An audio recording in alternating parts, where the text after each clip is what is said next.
فوجدا عبدا من عبادنا آتيناه رحمة من عندنا وعلمناه من لدنا علما. أول إعداد.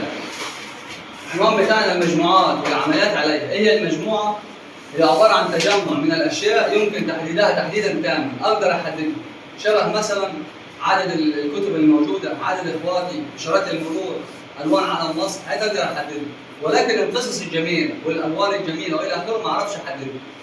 أنواع المجموعات والتعبير عن المجموعة دي النص الأولاني في الدرس. أنواع المجموعات إما تكون منتهية، عارف البداية والنهاية، لا إما غير منتهية يعني مش عارف النهاية بتاعتها توصل فين، ودايما بتلاقي فيها نقاط. لا إما مجموعة خالية اللي هي الرمز بتاعها فاي أو قوسين فاضيين. الناحية الثانية التعبير عن المجموعة بثلاث طرق. طريقة السرد إنك أول ما تبص هتشوف الأرقام كلها عادي.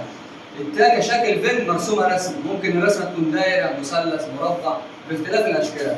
والأخيرة اللي هي الصفة المميزة.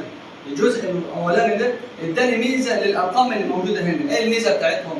إن س إكس حيث إكس تنتمي لمجموعة عدد العام والإكس أصغر من الأربعة. هو ما قاليش 3 و2 و1 بس قال إن هم أصغر من مين؟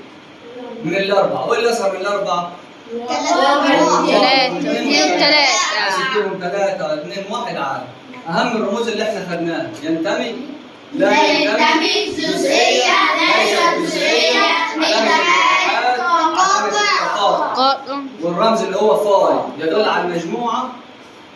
المجموعة ما فيهاش.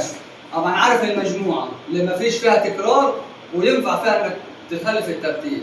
حاجة مش مفهومة في درس النهارده؟ لا. بس النهارده خدنا المجموعات من حيث الأنواع ومن حيث التعبير.